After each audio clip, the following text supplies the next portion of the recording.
Okay, now let's see what you're doing. Okay, so welcome everybody. I'm glad you're all here. Master Gardeners, do we have interns here yet? Meeting visitors? Well, old hands at this. Welcome. I want to remind you to turn off your cell phones because, you know, there's going to be a lot of echo. Yeah. I can imagine this room is great when you get, you know, 10 kids in here all screaming at once. Yeah, I believe. Okay. Okay, so make sure your cell phone's all off.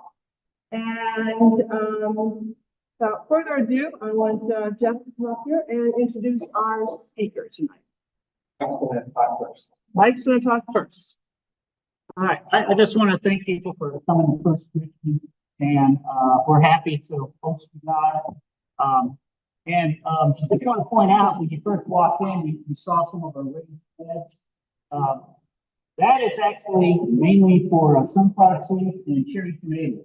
So the kids plant on the playground, if they want to get a cherry tomato or a grape tomato, they just go back in and pick it. And then eventually, when you know how grape and cherry tomatoes come in. So we'll pick a bunch of that and take it down to the center of the room.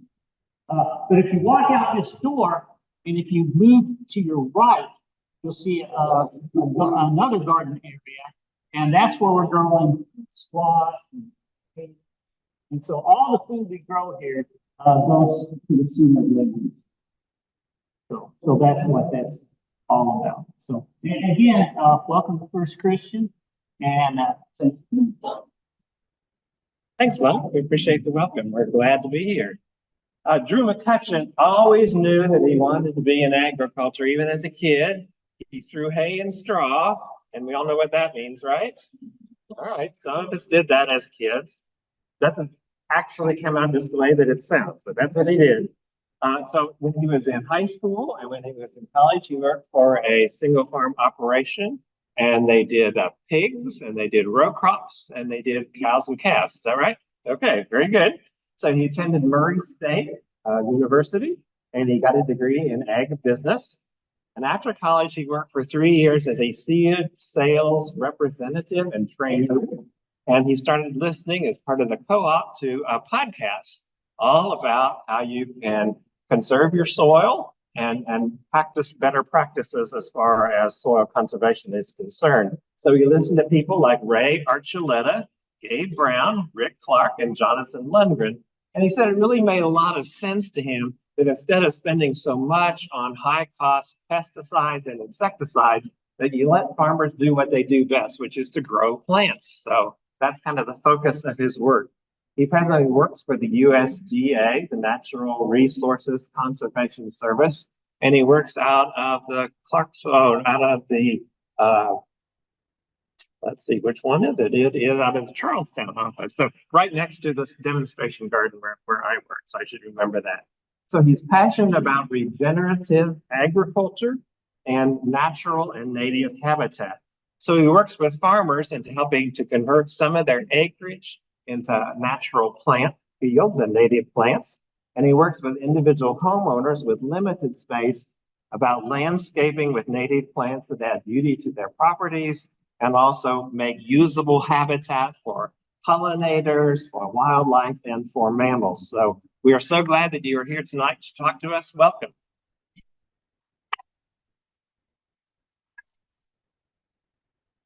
I use the mic, or I'm loud, so I can use the mic. Okay.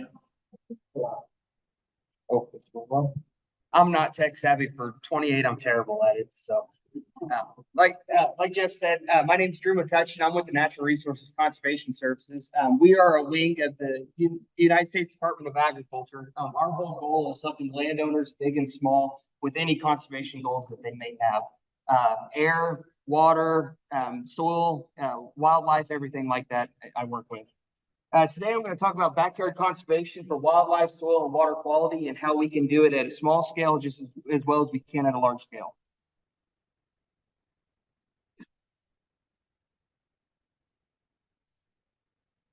I like to start with the why.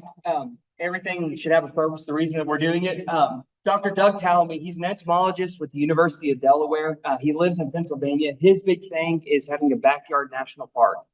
He has converted just his lawn that he is mowing, he's converted to native plants, and he documents all the native birds and all the lepidopteras, our skippers, our moths, and our butterflies that he's seeing in his yard and how he's able to benefit it. I think he owns 5 acres.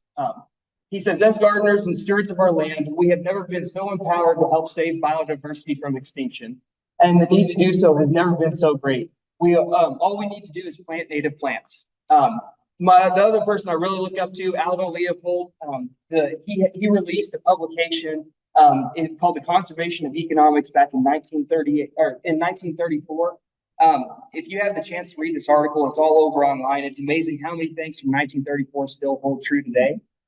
He stated that for the last half century, there's grown a widespread conviction that our whip hand over nature is so unmixed blessing. We have gained the easier living, and in the process of getting it, we are losing 2 things of possible equally value. The permanence of the resources whence comes our bread and butter, and the opportunity of personal contact with the natural beauty. So those are our 2 whys in life, the 2 things that I'm trying to strive for, educating people on how they can improve the natural beauty and they can lessen their whip hand on nature. How can we go about in our backyards lessening the whip hand on nature? 3 easy things that we can do. We can utilize native plants that are native to Indiana. We can feed the soil biology that feeds us, and then we can hold the water where it falls. So a lot of this information on the way we can utilize native plants to better us and to better the environment around us comes from the Xerces Society Field Guide. This is a great publication. Several bookstores around Cary. You can also get it on Amazon. It goes through everything from what pollinator likes what native plant, what beneficial insect kills what bug that gets into our tomato plants, and how we can utilize companion plants next to each other to both add natural beauty, add wildlife habitat to our yards, and to improve our vegetable gardens. Some different things that our native plants help with is pollination. In Indiana, there are 340 different species of native bees, and there are 136 different native species of butterflies. Our honeybees are actually a European species. We brought them over from Russia and Italy to the United States. So in my eyes, honeybees the same as a cow. It's just livestock.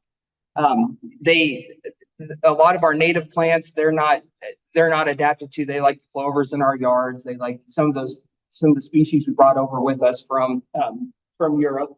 But our native plants need specialist species to survive. So if we don't have those specialist species on the ground, we're not going to have our native plants. If you like green peppers, tomatoes, and eggplants, if you rely strictly on the honeybee, you won't have pollination. I'll get into buzz pollination here in a bit, but bumblebees are the only ones that can pollinate those species. Our honeybees are too small to pollinate them, so we need those larger bee species.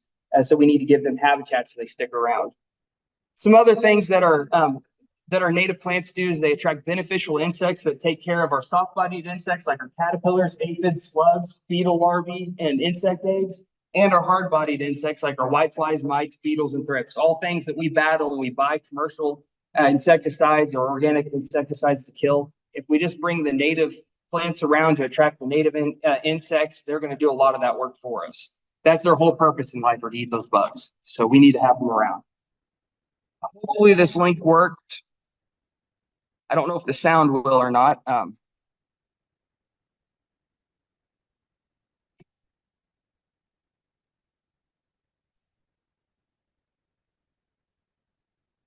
Get that onto this.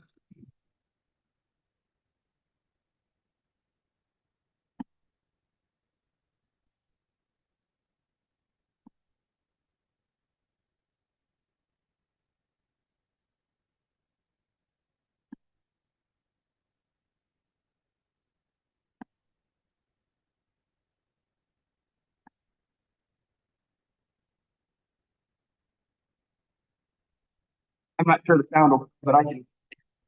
I'm not showing.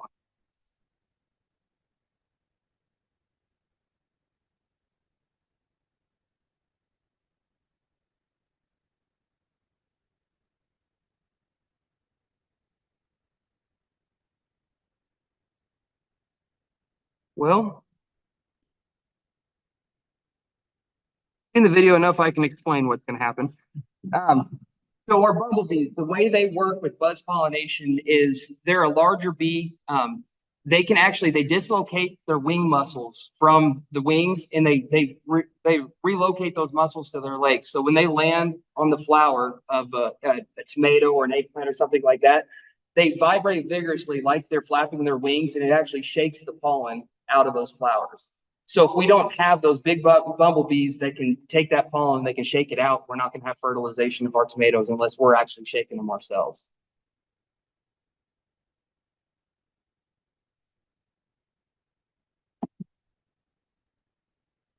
So we can't just go out and plant just any native plants and hope that it's going to achieve our goal. If you all, I put my business cards and some handouts on the back. If you want this handout, I was trying to make good use of your taxpayer dollars and not print 30 copies in color. So I can email you this publication. We need to start with what we want to grow. And from there, we can go into, here are all the different bees that pollinate. Small, medium-sized bees. Here's all the scientific names, and then here are the native plants that we can plant to attract those bees. New Jersey pea, our ragworts, our pale beard tongue, our golden alexanders, those sorts of things will all attract the bees that we need to pollinate strawberries. Here's the same tomatoes. We need the medium to large bee, the bumblebees. There's a couple other larger bees. So we need to plant foxglove, beard tongue, pale purple coneflower, wild blue indigo, wild bergamot, purple prairie clovers, lead plant, tall coreopsis, and obedient plant. One of my favorite that's not on this list to plant in your yard. It's a generalist. A lot of different pollinators like it. It's called rattlesnake master. I don't know if you've ever seen it. It looks like something out of the desert. It's not very showy. It almost looks like a gumball from a gum tree, but it's a green color. When it is in full bloom, and it's not going to be a showy bloom, but when it's in full bloom, you have to shake the bumblebees off of it. There's so many. So it's one I really like. And it's going to be a little small. I apologize. This is out of that farming with beneficial insects. Just for example, we're going to talk about the lady beetles. I know I hate them in the fall. They get in my windowsill, those sorts of things. But if we talk about a lifespan of a lady beetle, if all we're relying on to keep them around our garden is our vegetable crops growing, we have 3 months that we're keeping them around. Whereas if we use native plants around our gardens, in our gardens as companion crops, we can extend that to a full year to entice them to stay around. So we'll start, they're going to overwinter in leaf litter, under rocks, under bark, and native warm season grasses in that thatch at the bottom. They're going to overwinter in that. Springtime, when they're breaking dormancy, Mother Nature's perfect. When they are breaking dormancy, or when our native plants are also pollen or are blooming or breaking dormancy as well. So there will be a pollen source and a nectar source to keep those lady beetles fed and enticed to stay around until we plant our vegetable crops in May. In May, when our pest pressure gets really high, the lady beetles are going to lay their larvae, or they're going to lay their eggs, and the larvae are going to hatch in our vegetable gardens. The larvae is actually what does most of the control of mites and those sorts of things. They'll eat up to their body weight a day in mites. So you think a larvae, half inch, little under a half inch, how much that they can eat a day of mites. After they've done their job, they've taken care of our mite pressure and some of those other pests. When there isn't as much of a food source in our vegetable gardens, that's when our natives are going to be blooming in the summertime. So they're going to transition back to the natives. They're going to eat the pollen from there. They're going to eat the bugs that are in the native plantings. And then come fall, they're going to find, as those natives start to die, they're going to start overwintering in that patch in what's left over in our native gardens. So and I don't have a slide on it, but it's really good if you can to leave your native cover, your woody stuff. It looks nasty in the wintertime, but it's still serving a purpose. Until air temperatures get consistently above 65 degrees, it's good to just leave it standing. Species like Joe Pye weed, rosin weed, some of our milkweeds, and then I forget the other one. There's several species that they have a hollow stem in them, and a lot of our beneficial insects will actually bury into those, and that's where they overwinter. It keeps them insulated enough that they can survive through the winter. So if we're cutting that down and burning it or throwing it in a compost pile, we're destroying that habitat, and then the beneficial insects will have to find their way back instead of just staying where they're at. This is very small, but I encourage you, if you want to do native plantings, it's the Grow Native Project in Missouri. They have example gardens how many plants to place, how far apart to place them for anything. So here we have this mailbox. All you have room in your garden to plant plants is around your mailbox. This shows a bluebird box on the back of the mailbox, and then it goes through every plant, how far the plant on the part, and spacing around that mailbox where you can put conservation there. One milkweed plant's going to attract monarch butterflies. Monarch butterflies are running a severe risk of getting on our endangered species list. So if you're able to help one monarch, you're helping out the environment. Here we have, this is the formal front yard garden. Here we have a formal shade front yard garden. Here we have a butterfly garden, and it talks about different things you can do to enhance the looks, like a split rail fence, those sorts of things. The Grow Native project is really good in Missouri. And like I said, if you guys want the link, I'll be happy to email it to you.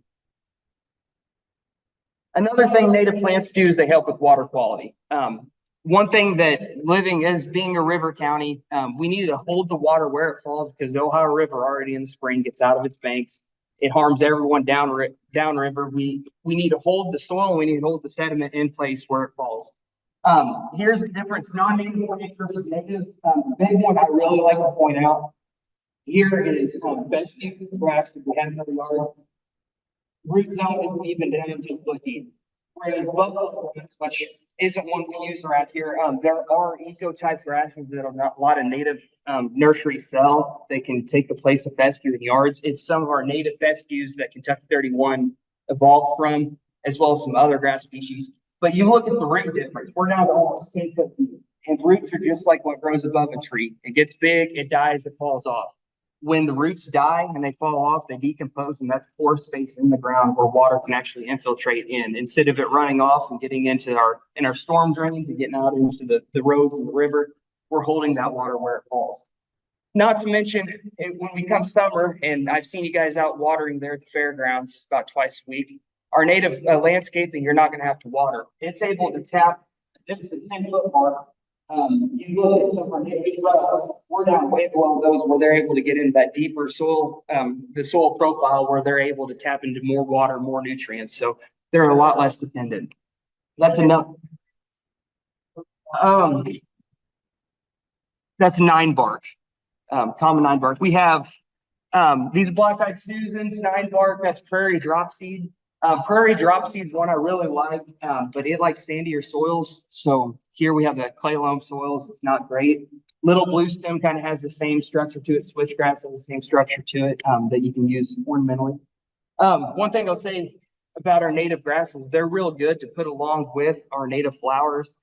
Joe Pye weed is my favorite, but in the fall it has that heavy head and it seems to dip over.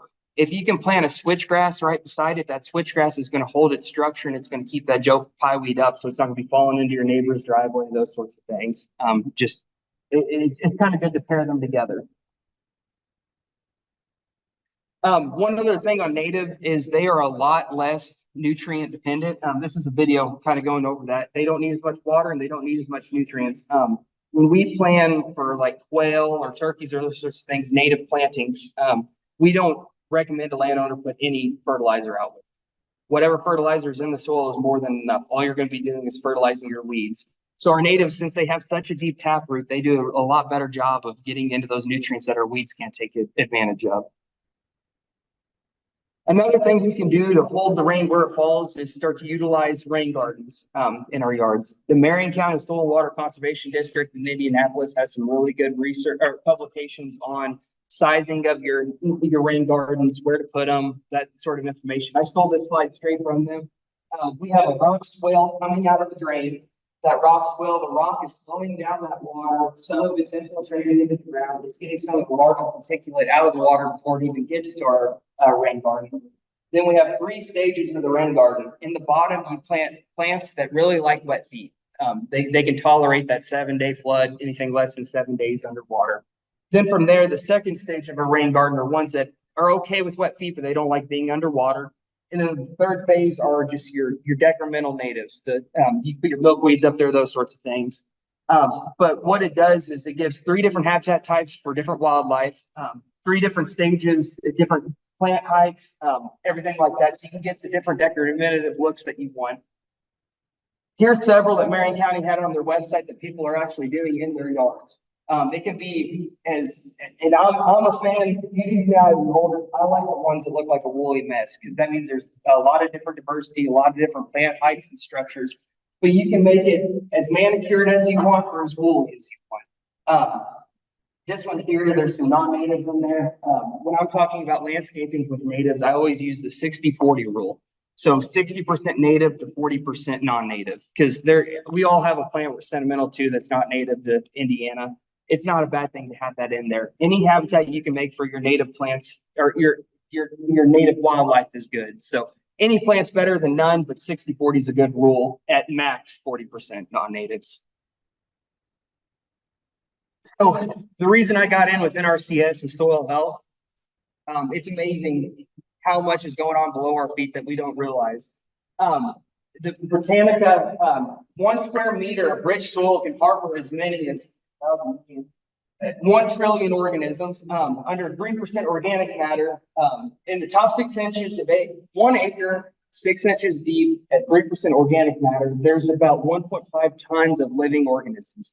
That's about the same as 2 Holstein cows. So you think there is 2 Holstein cows below every acre of healthy soil. In regards, you look out in Indiana, we recommend 2 acres per cow-calf pair in Indiana. So we're trying to feed more life below the soil than we recommend cattlemen feed above the soil.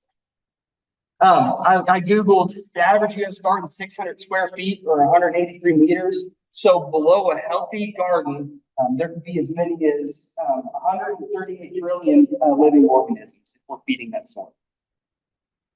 What is living in the soil? It's a food web, just like we have in our woods.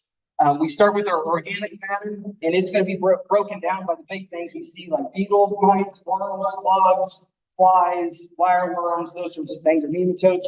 Or it's going to be broken down by the bacteria, the fungi, and the animacedes, which is going to go to that next layer of the food web.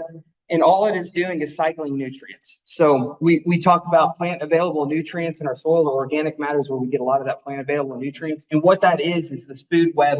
Once you get to this layer, what it poops out is the fertilizer that's feeding our crops. So if we can have more of those lower level organisms in the food web, we're going to be able to hold higher levels of the upper levels of the food web because there's more food for them to eat. So why should we care about biology? It's a symbiotic relationship, like I said. There was a video in there that isn't playing, but there's a currency in the soil, just like we have a currency as a country. It all goes through sugars that the plant exudes. We call them root exudates. So the plant exudes root exudates and it feeds that soil biology, or bacteria, or fungus, or protozoa, those sorts of things. And in return, they scavenge and they mine water and fertility from the soil and they bring it to the plants. A plant root typically can get into 10% of the soil profile, whereas if it can make a connection, I'll show more of this, with mycorrhizal fungi, which is a fungus that grows naturally in our soils. That mycorrhizal fungi can tap into that other 90%. So when we get into a drought or we run out of fertility right around when plants are producing a vegetable, the plant can start to pay more of those sugars to the mycorrhizal fungi, and in return, it'll get the nutrients that it. This here is a field here in Clark County that I dug up. There's a couple different things going on here. We have our macrobiology, we have our earthworm forms. So all that is doing is making a channel to get the surface water from the ground deeper into our soil profile where our roots can take advantage. Then into the cover crop field. So we have cover crop roots. They're kind of hard to see. They're little hair roots. And what that's doing is breaking compaction layers in the soil from tractors driving over it, tillage over the years, those sorts of things. And as those roots decompose, it creates a channel that next year's roots can travel down and then get deeper into that soil profile. So over a long-term soil health system, we can get deeper and deeper into that soil profile where our vegetable crops can grow or can get more nutrients. Here's the mycorrhizal fungi that it's talking about. A lot of our positively drawn molecules are nitrogen, our zinc, our potassium, I forget what that one is. They leach into the soil. Most of our soils, clay is positively charged, so those molecules don't connect to it. So they leach into the soil, where negatively charged molecules will hold on and they stay. So our phosphorus, our potassium, those things stay higher in the soil profile. So mycorrhizal fungi, in exchange for the sugars from the plant roots, will actually go down And we'll go past our root depths, deeper into the soil profile, find water, zinc, nitrogen, those sorts of things that our plants can't find themselves. There's some other benefits that I don't know too much about, but the mycorrhizal fungi creates a glue around the roots that keeps it resistant to root pathogens, those sorts of things. So there's some additional benefits that I don't know much about that I was reading on. I hope you'll have time to research further. So NRCS, we're built on 4 soil health principles. They apply to a 400-acre field, and they apply to a 4x8 raised bed in your backyard. The first one is to minimize disturbance. Tillage in any form is disturbance. What you're doing when you till is you fire up R. strategis bacteria in the soil. The R. strategis bacteria breaks down our organic matter faster than our plants can take it in, so we lose that. If you look on maps of the air in the springtime when we till, that's when our carbon levels in our air are the highest. Reason for that is the R. strategis bacteria is breaking down the organic matter, which organic chemistry is all the chemistry of carbon. So it's releasing that carbon back to the air. So if we can minimize our disturbance, we keep that organic matter in the soil longer, maximize our biodiversity. This is both plants and animals. If you can use cover crops, the more diversity you can use in your cover crops, grasses, legumes, brassicas, all those things, the more you can get in there, the more different roots with different sugars are going to pay different bacteria, different soil-borne soil-borne bacteria, or lost train of thought, soil-borne organisms that are going to help us in the long run. Same with animals. If you have chickens, when you have cover crops out there, if you can run your chickens across it, they're going to have a completely different gut biome that's going to put different organisms in our soil that are going to help us. If you're using manure, changing it up between chicken, turkey, cattle, horse, cycling it through, you're going to get different organisms into your beds. Maximizing the soil cover. This could be anything carbon-based. At our fairgrounds, I have some raised beds. I use wood chips. I use straw after the fair is over from the cattle. I use the paper shreds that we have. Anything to protect that soil. Rain droplets will actually compact the soil. They cause it to soil crush, or it crusts the soil. So anything we can use to slow down that rain droplet so it doesn't compact the soil will protect it and make it healthier. On top of that, the more soil coverage you have, the organisms in the soil are just like us. They like sunny and 75. In the summertime, if you go out with a meat thermometer and you have bare dirt and you stick it in there, when we get weather like we had last week, that soil temperature could be 110, 115 degrees. You're killing that bacteria. You're sterilizing your soil. So if you can keep it cool and moist by having the soil covered, you're keeping that temperature lower, which is keeping the soil organisms alive. Maximizing your living roots. If all you're doing is planting your vegetable crops, even if you rotate them through 4 months of the year is when you have living roots in the soil. So you're only feeding that soil biology for 4 months. Whereas if you use cover crops, you can fill that gap time, those other 8 months. You can keep that soil biology alive by feeding it the sugars year round. So the role of the cover crop, this is crimson clover. This is one of my favorites. It's a legume, so it's a nitrogen fixer. It's a cool season, so you can plant it behind your cash or your vegetable crop, and it's going to fix nitrogen for next year for your heavy feeders like tomatoes and peppers and those sorts of things. You can break disease cycles. So if you go in with a sweet corn, for example, that's a warm season grass. If you would go right at every year sweet corn in the same spot over and over again, you're going to build up a warm season grass diseases. Where if you plant clover in there, there's nothing to harbor that pest because you have a living root of a legume, a broadleaf legume, so you're breaking those disease cycles. Disease splashback is another big one. A lot of our diseases or blights that we get on our plants comes from soil-borne diseases. So if we have cover crops on top of the ground that's keeping soil covered, you slow down that rain droplet so it can't splash back up and get onto your vegetable crops. So you're lowering the chances of having diseases. That's why you see a lot of your diseases start on your older leaves, those bottom leaves. You can build your organic matter. Cover crops are carbon, just like using mulch or using manure or anything like that. You're going to be building that organic matter. You can bust historic compaction. I'll show that a little bit later. You can cycle nutrients quicker by feeding that biology. They'll keep that nutrient cycling going. You can suppress weeds. Cereal rye is a really good one I like for weed suppression. I'll have some examples of it later, but it actually, as it dies, it releases a chemical that sterilizes small seeds around it. So if you have problems with pigweeds or palmer amaranth or water hemp or something like that growing in, If you have cereal rye, if you kill it and you plant into it like a plug or a larger seed like a corn or a bean, it won't kill those plants, but it'll kill those small seeds around it. So you get up to 15 days of additional sterilization around that plant. It both will dry out the soil. If you leave cereal rye standing, it's like a straw. It's just going to drink water so you can get into your garden earlier. And it's also going to keep the soil more moist. Once you kill it, it's going to be residue on top of the ground to hold that soil moisture in. And you can feed the soil biology. This is crimson clover. This is out of another field here in Clark County. It's doing several different things.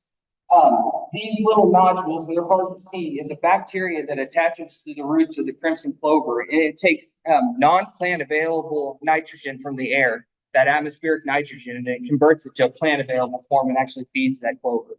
So that's all nutrient cycling. It's taken the non-plant available, it's fed the clover, and now as that clover dies, if we plant sweet corn behind it, we have additional nitrogen that we didn't have to buy growing in the soil. This is a really cool one. Compaction layers from us walking in the same pass, or when we run a tiller or something like that over it and fluff our garden up, all we do is move that compaction layer deeper than the tiller. So we push it down a little bit. This is a field for the past 50 years. It was conventionally tilled every year. And the last 2 years, this farmer's been going in the soil health route. He's using cover crops. You can see this blue here.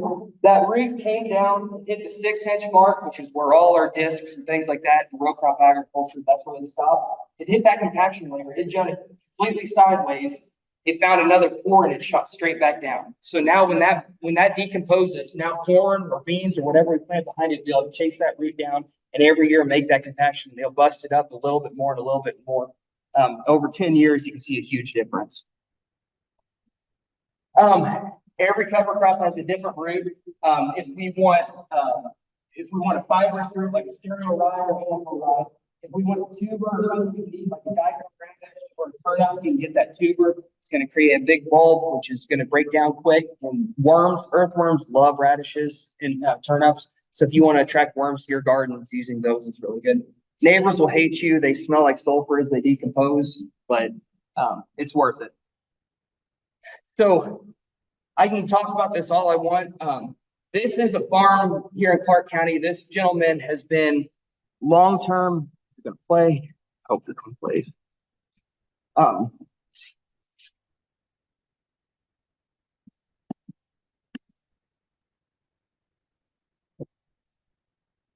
I'm going to play. I'm terrible at technology. I apologize. This picture, I can explain. So what this is our rainfall simulator that we use. This gentleman has been no-till with cover crops for 10 years. Right next to it, he has a sweet corn patch that he tills up every year he plants into. Sweet corn can kind of be finicky, so you want to use less residue on it a lot of times. Exact same soil types. They're 20 foot apart, these two spots. I took these probes, hammered them in the ground, popped it out of the ground, I put them on the table, and I put the equivalent of an inch of rainfall in each one of them. Didn't do anything else. You can see we have residue on top of the ground here. It's cereal, rye, and veg is what he uses with his cover crop.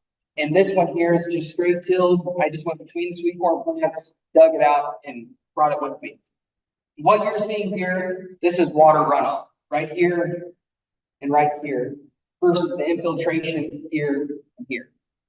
First thing that stands out to you is color. Looks just like the Ohio River in the spring when all the water runs off. You have to think, how much nutrients have you paid to put on that field or in your garden that's run off and got in your creeks, got in your storm water, and it's run down the creek. Whereas here, I can almost drink that water. It's not disturbing the soil, it's not carrying the nutrients with it. It's essentially the rainfall that little core couldn't take up, overflowed, and kept on going. Now let's talk about August when it's 100 degrees outside and we're having to drag hoses to go water our gardens. This field here has that much water in the water table that he can go that much longer without having to water versus your tilled field. What happened was that rainfall hit the ground, it surface compacted. So if we get an inch rainfall, you might only infiltrate a tenth of that inch before it compacts over, and the rest of that water is just like concrete, it's going to run off. So if this doesn't convince people, there's really nothing. I wish the video could play. It's pretty astounding to watch the video, but This is my garden there at the Clark County Fairgrounds that I've been taking care of, one of them. It was planted into triticale, cereal rye. There was a little bit of clover and a little bit of radishes and then wheat into it. When I just took scissors out and I cut it off at the ground level and stuck it all up to the side. I went in and I planted my garden into it. I planted tomatoes and the pole beans are taller than me now, but then I just patchworked. I just took those clumps and I patchworked them around the plants. What that does is it keeps weeds freshened down around those plants. I go out once a week for like 15 minutes in that bed and I just pull 2 or 3 sprouts come through. The rest of it, the residue on top of that soil surface is keeping the weed pressure down. This one I really like. You don't see a lot of mushrooms growing in your garden a lot of times with high tillage. Fungus is the first thing to go, and you get a bacteria dominated soil, but there's mushrooms growing all over that garden. I just let them stay. They've kind of done their thing and they've gone on. I haven't had to water yet this year. It looks really good. I've had some updated pictures about turning this in. Same principles work on a large scale garden. This is my parents' place in Spencer County. I planted the whole field into cereal. I planted the whole field in cereal rye and glancing clover.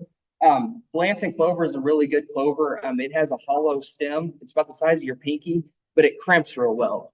So what I did here is I let that cereal rye head out. So it's putting all its nutrients towards making a seed, and the roots kind of have spent their energy. And I took a piece of wood in an L bracket shape with 2 bungee cords, and I just walked and I stomped that cereal rye down. And everywhere I stomped, it cut off the water flow through that plant and killed it. The plants of clover died right along with it. And I was left with this whole field. I made sure to go the same way every time. I took a hedge trimmer with the 2 blades. I ran it down through there, and that was my planting medium. I just got a bag of potting soil and I put it over the top after I planted seeds. One thing I found with cereal rye, you want to wait at least 15 days before you plant your cucumbers, because not a one came up. That cereal rye sterilized the soil around them and kept the cucumbers at bay. But all the plugs, everything like that I planted, made it through the year. I moved away shortly after I moved up to this area, but my parents didn't have to go up there and start weeding until 4th of July. There was enough residue on the ground that kept the weeds at bay. Not to mention, you get a big rainstorm and your tomatoes are ready. You've got soil, you've got something on that soil to keep it protected so you can walk out there. They have kind of transitioned from this, and they planted white Dutch clover out there last year. Got a big stand of white Dutch clover, and they just till their rows, and then they have walk rows in between. They just use a mulching push mower, and they can keep that clover mode high. It's a nitrogen fixer, so anything that needs nitrogen around it's still making nitrogen, but then they have essentially walkways that they can walk out through. Next year, they're going to seed clover where they tilled, and then they'll till what's in clover this year, so they can kind of go back and forth with it.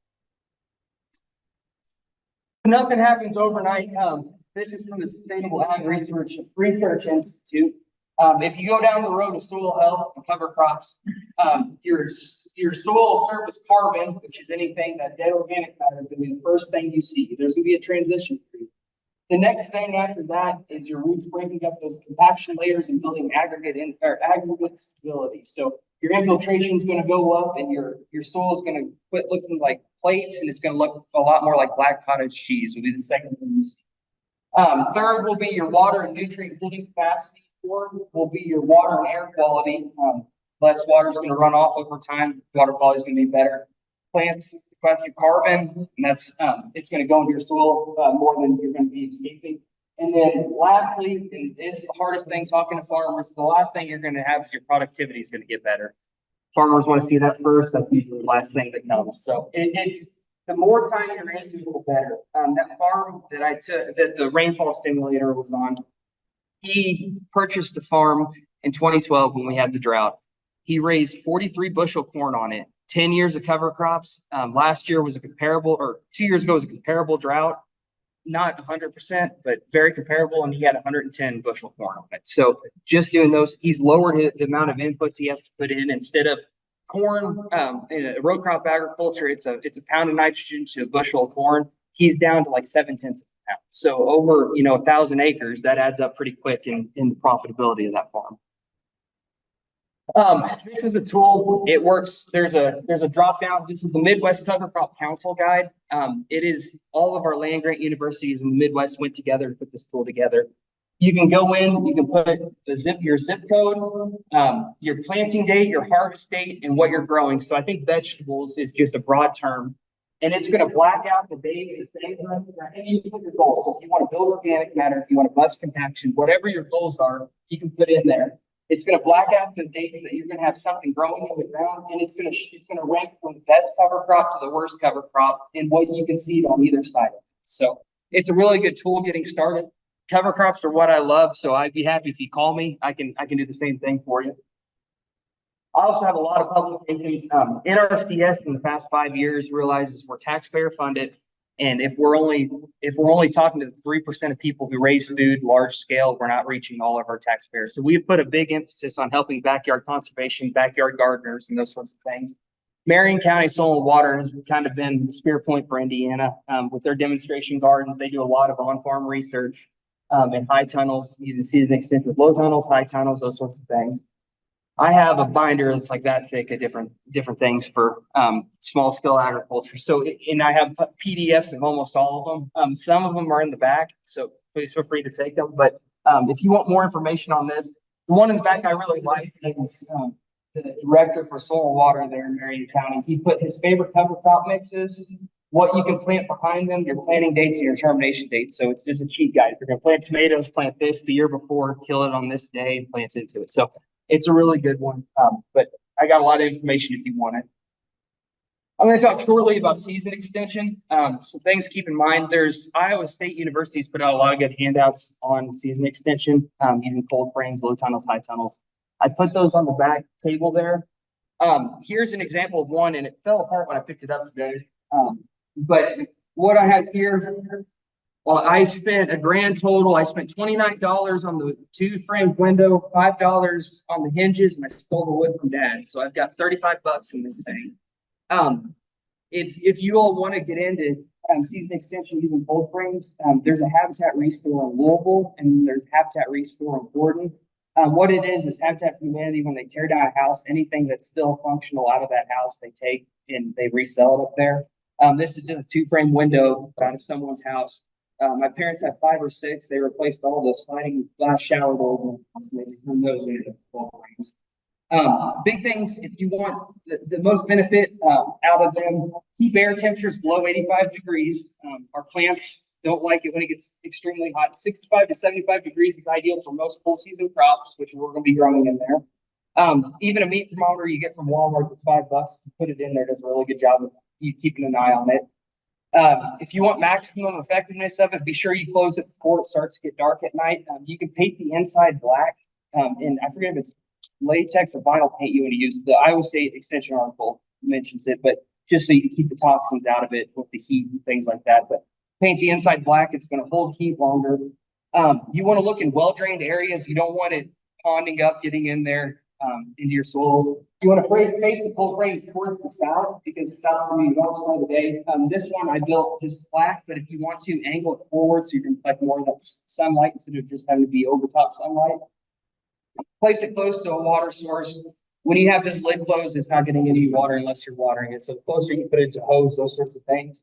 And place the north end of the frame closest to the building fence or other structures. This will help it hold in heat from the building. You have brick walls, those sorts of things. And it'll also keep it from wind, protect it from the wind. So you don't have to worry about it opening.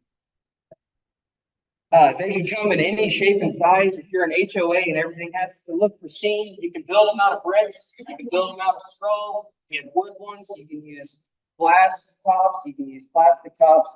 6mm poly plastic, which is used on our high tunnels, is usually the best. It's the most resistant. It can last up to 4 to 6 years using it, so it's most bang for your buck. You can either plant straight into the medium. My plan is I have 2 raised beds. I'm just going to drop this right on one of them and grow my cold crops right in that raised bed.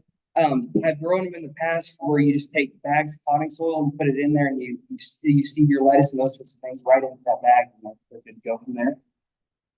That's all I have. Wow.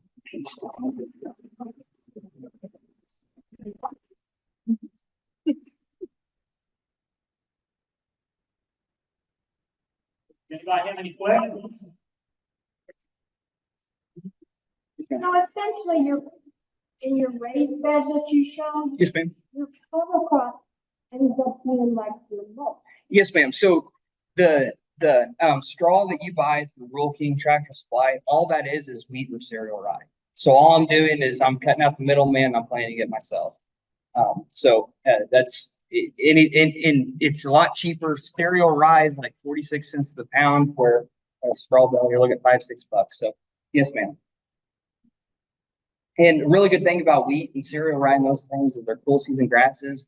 So you can establish them almost into mid-late October. And still, if you have any warmth after that, it'll still get established. Yes, ma'am. So that cereal rye, when I cut it down to 6 feet tall, going into April, yes, ma'am. In April, it was probably shin high. So it bolts and then really grows.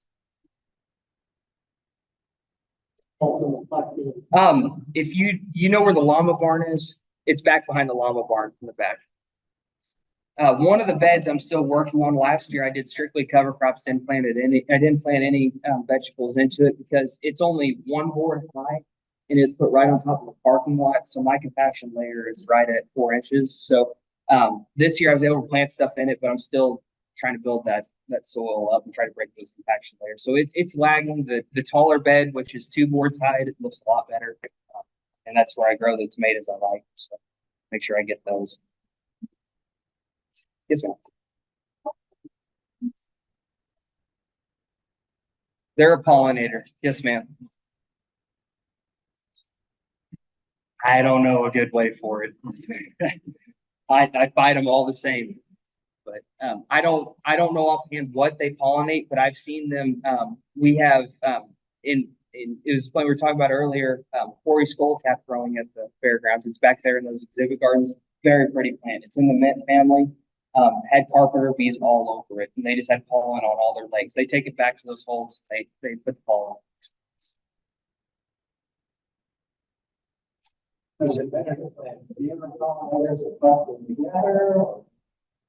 So it is good. Good rule of thumb getting started. There's 2 different ways to get them started. You can either purchase it from seeds or you can purchase it as plugs. If I am going into landscaping area, I'm going to buy plugs. They're more expensive up front, but our native species, the reason they're so competitive and they stay around so long is they have those deep roots. The first year, a native plant like our native flowers and those sorts of things that are perennials, they may only get 3 inches tall. They won't put on any blooms. They put all that energy towards their roots. They may be 3 inches tall, but they're going to have 18-inch roots.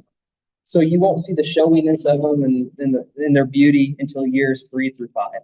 So if you buy plugs, there's native nurseries around that sell plugs. There's native nurseries here in the county.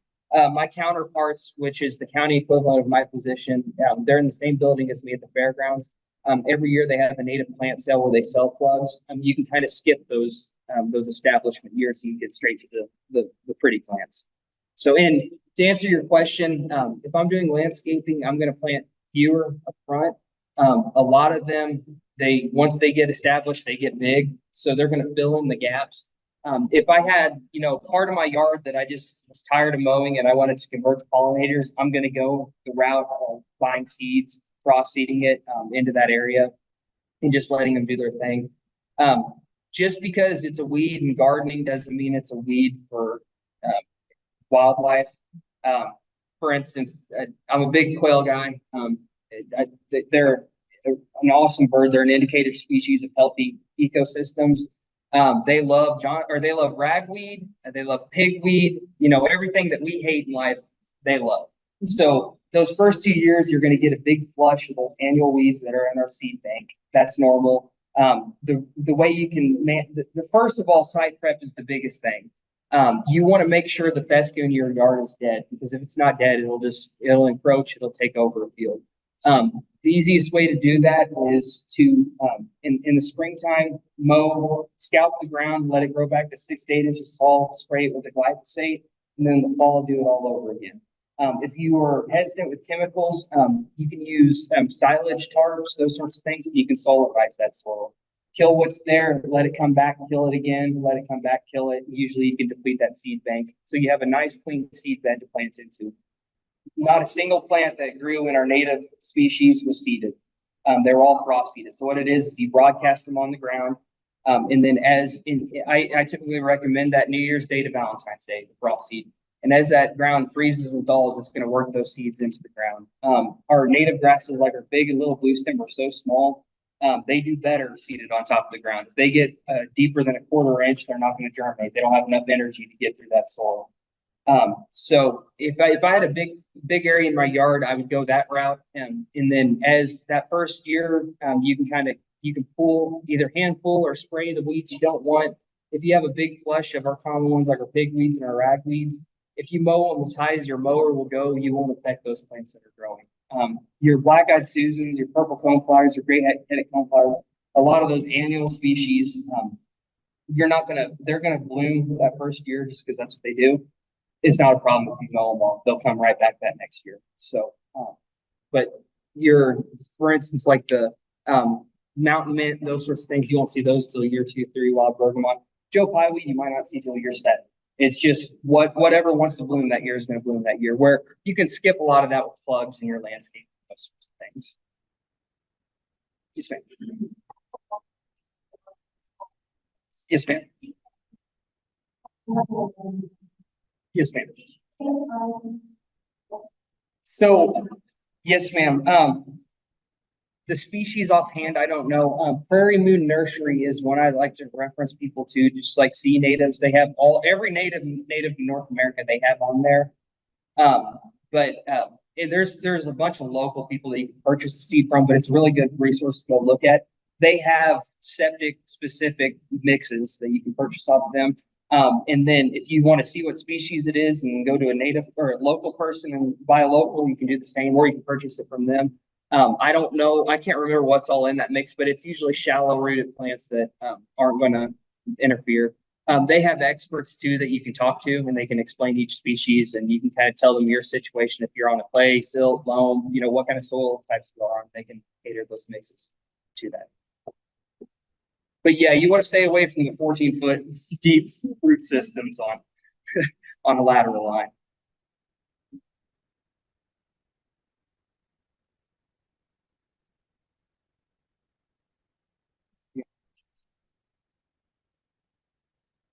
I appreciate you all having me out tonight. This is part of my job I like, so.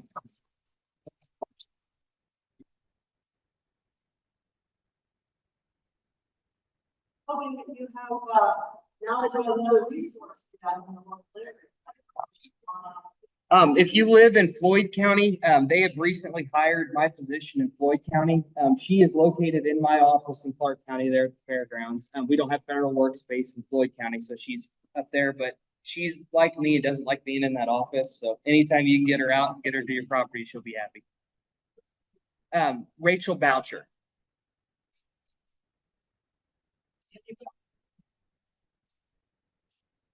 There's actually some blackberry on the door prize table. So it's very nice. But let's see, let's get this show on the road. I just want to remind you that this place has a lot of echoes, so I can hear everybody who talks. And so can they can hear you on the hour too. So actually the owl is focusing on you if you're talking. I love owls. Okay, so we're getting started at 7:45, and first person up is Veronica with the minutes. Yes.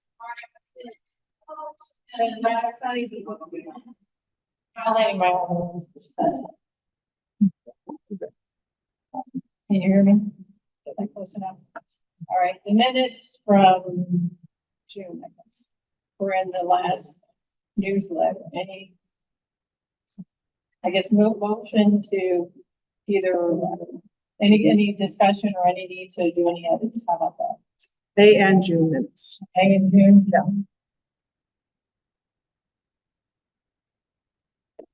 Thank you. I'll be asking names just because I'm up here. So Debbie moved to accept both the May and June meetings. Dave second. All agree or approve? Thank you. Both are approved.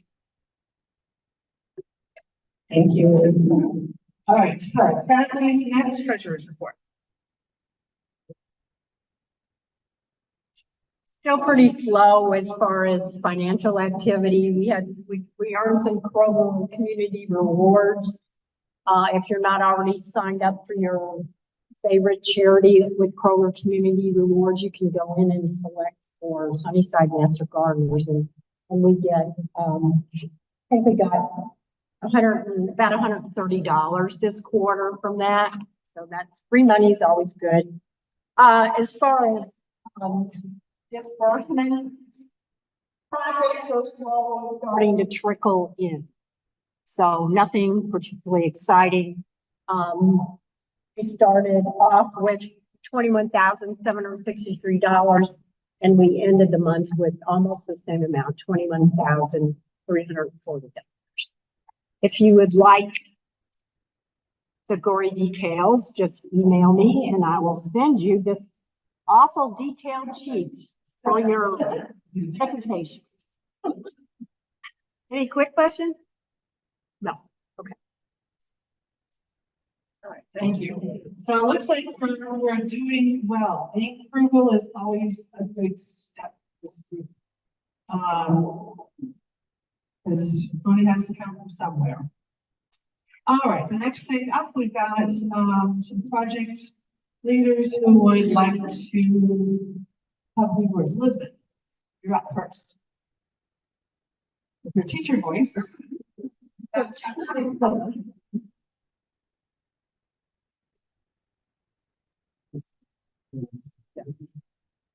Okay. In 6 months, it's going to be Make a Holiday Week class time. All right. Yes, but there's something different this year. Unfortunately, we did not get the first Saturday in the community room. It was written on a Post-it, the Post-it disappeared. We have the second Saturday, which is December 14th. We have the first Saturday for 2025 already on the calendar, okay? Because now they have a digital calendar on the computer.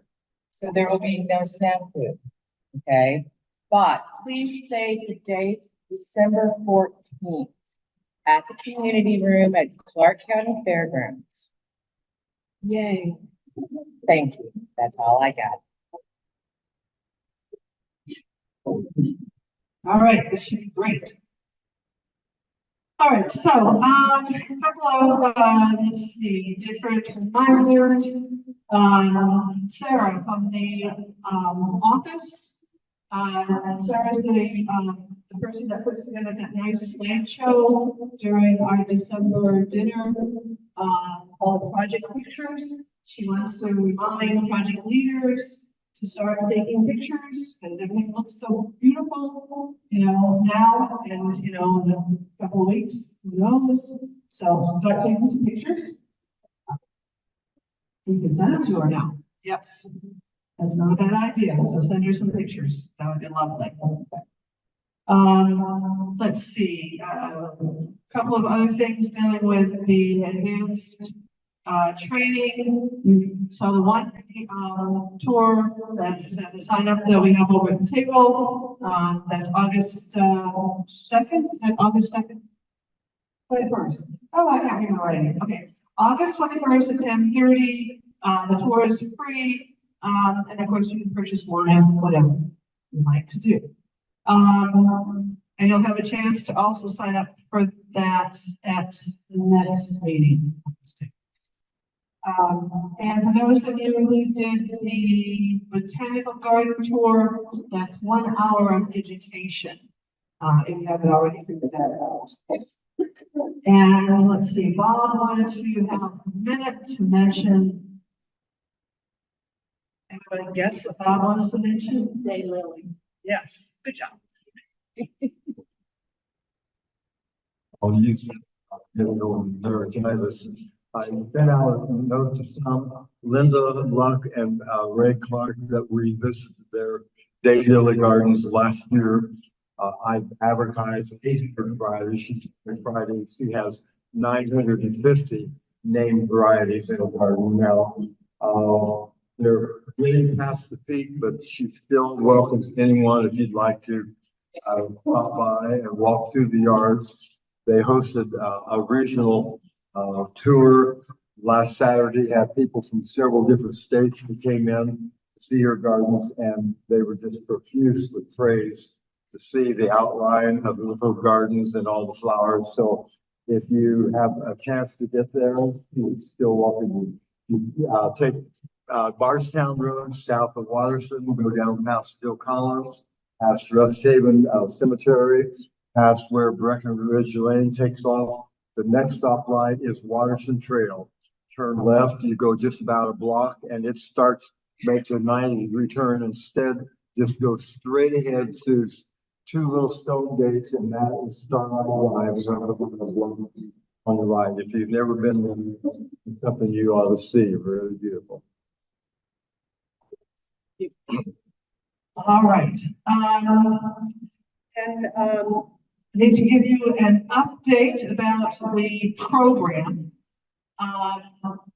If you like food like we have now, okay. I know this group likes, potlucks with all the good stuff that comes in. And if you remember, during the at the picnic in 2023, we had invited the Jefferson County Master Gardeners to come visit, and they said they were going to try and set up a time for us to come, visit them. Well, we got the invitation. And the invitation is a garlic festival and harvest dinner. It's going to include speakers, we want our education there, and a picnic at the Whitehall Gardens, which sounds nice. I think a lot of us have been to Whitehall Gardens, but I've never had a picnic on the grounds, and that sounds like it'll be nice. It's going to be on Monday, September 30th, from 6 to 8. And there'll be more information about this in the newsletter and at the meetings. And you'll probably get sick and tired of me telling you about it, but I want to make sure you understand, because we're making this change in the program because, as you know, on October 1st, the next day, whoops, I lost it. No, I'm here. No, yeah, you know. Sorry. We have our Sunnyside Master Gardener meeting. Now, I figure most of us don't want to go to 2 meetings in a row, okay? No matter how much you love us. Okay. So what we're going to do is we're going to basically treat the September 30th picnic at Whitehall as our October meeting. Okay, so it'll be on a Monday. One of the speakers at the Garlic Festival and Harvest Dinner is going to be Lisa. She's agreed to move her garlic presentation to that Garlic Festival, which is really nice. And there'll be 2 other speakers from the Jefferson County Master Gardeners. We will have another, let's see, actually before I go any further than that, it'll be a potluck burger pitch-in, just like we normally do. As I said, there'll be more information coming out. And actually, tomorrow, my goal is to send out to the Sunnyside Master Gardener members a link for Sign Up Genius so you can actually RSVP. They'll want to know what you might bring and also if you're going to bring a guest. Okay. And the RSVP isn't due until September 15th. Okay, but if you know what you're going to do, you might want to sign in for it. So my goal is to send that out tomorrow. Let's see, questions. Some questions out there. So we have another chance for having lots of good food. We'll actually see if the Jefferson County Master Gardeners are as good cooks. Got it. But we'll have our dishes to eat, okay? So it'll all be good. Let's see, what else? Oh, the other, there's just a little bit of another change in that, October 1st, we have somebody who was supposed to be speaking on native plants, and they've agreed to come to the September 3rd meeting and present on native plants, so we're not losing anybody, okay?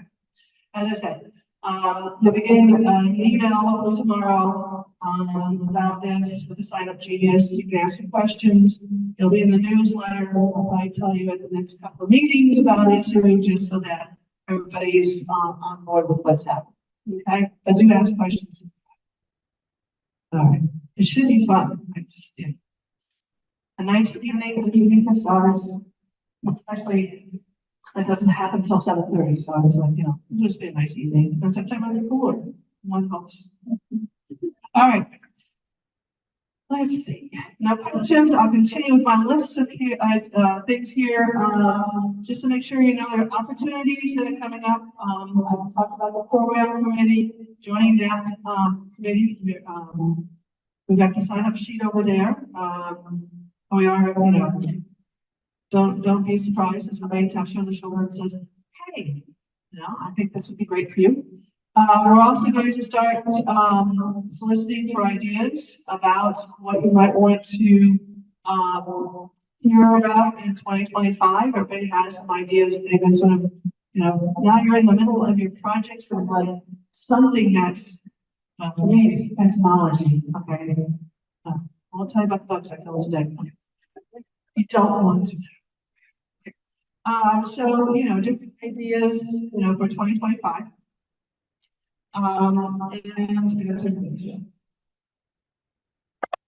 So I will be expecting ideas from people. Each one of the next couple of meetings. And of course, don't forget, we're going to need new members for the, most of the new members, most of the memberships of the executive board will be changing. So, think about, having a more robust role in, the program. All right, so let me give you a Tomato Festival update. It's not too late for us to join in. I've got some save the date cards over there. There's sort of the bare bones one, the beginning ones. I think I've already told people that we've got like 220 tomatoes out there growing. Hopefully they will also get producing tomatoes. One of those years. Let's see. One of the things I have over there is the sample of the tomato cookbook that Gene Wolf has put together. You still have 24 hours to get your recipe in there. Just email her a tomato recipe if you got it, and then we will be selling those. The price we haven't determined exact. The price will be, but probably around $10. But I'll let everybody know. Other things that we need,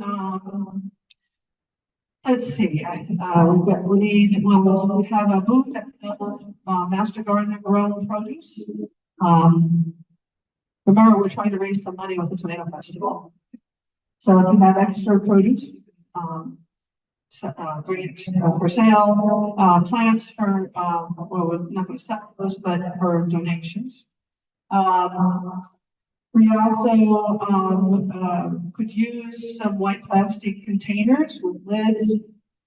We need you to be part of the tomato contest. We're looking for the biggest, the smallest, the ugliest, and the most perfect tomato.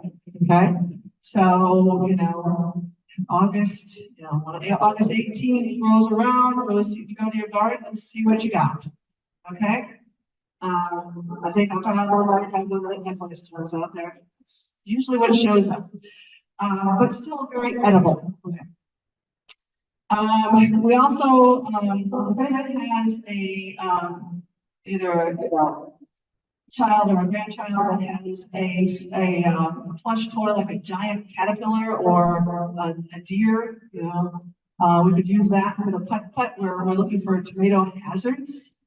Okay, which caterpillars, hookworms, whatever. definitely hazards. Okay.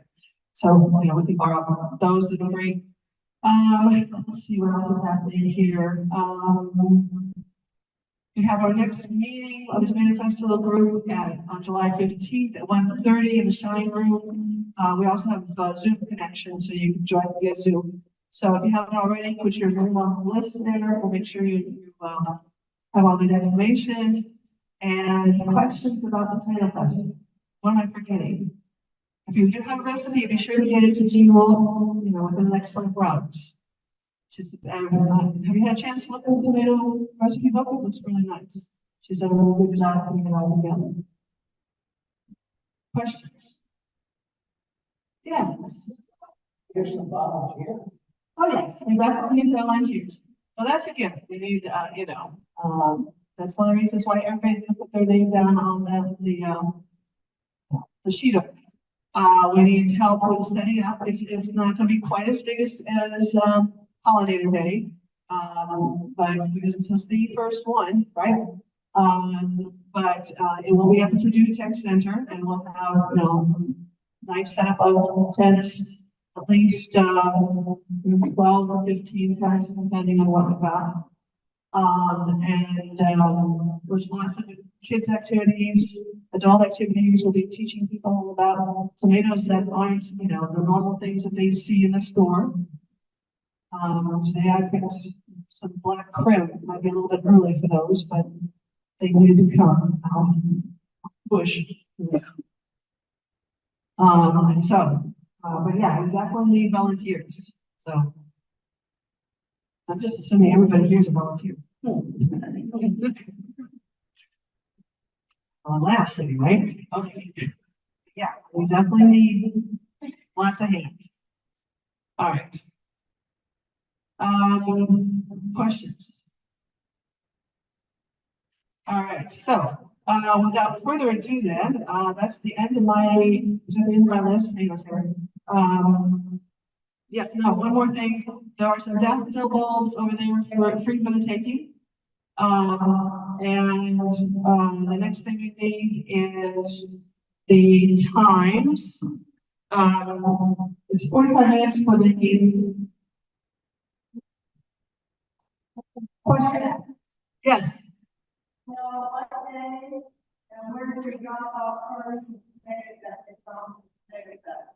Okay, it is going to be on, let's see, August 18th. And that's a Sunday, August 18th, and then you can drop a nation of the Community Tech Center by, we're ready from 11 to 2, so by 9 o'clock in the morning. That sounds about right. 9 o'clock. So it's going to start at 9 o'clock. It's a little cooler. But, yeah.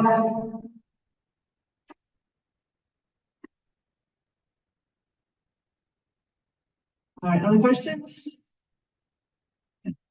Yeah. We're hoping that, you know, we have give ourselves 2 hours to set up, we'll get it all set up, that way we can, you know, get it all pretty and wait for our people to show up. We'll put a sign out there, the road. Getting the word out. And if you want to take some of the save the date cards to pass out places, feel free to. Okay? 11 to 2. Yeah. 11 to 2. We pick the hottest part of the day, and it'll probably be the hottest day of the year. But we'll have ice cream there. So, you know, it'll be okay. As far as I'm concerned, as long as there's ice cream, everything's okay. Other questions? All right. All right. So, yes, there are questions.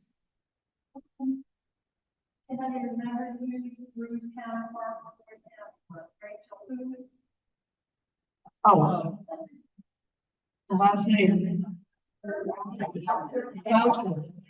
Doctor sounds right. Yeah. Yeah, Rachel Boucher. That sounds right. All right, other questions? Okay, so. To the end? Training 1 hour? Okay, the meeting 45 or 15 seconds. Not quite, no, not, okay. Okay, so the, training is 1 hour and the, business meeting, thank you, is 15 minutes, which translates to 0.25 as far as that computer is concerned. 1 hour of the training, 15 minutes on the volunteer. Okay. All right, now, do I have a motion to adjourn the meeting and then we'll do the door prizes? Okay, all right. Reno, motions to adjourn, the second from Jane, all those in favor of adjourning, say aye. All right, we are adjourned, now we'll do the door prizes.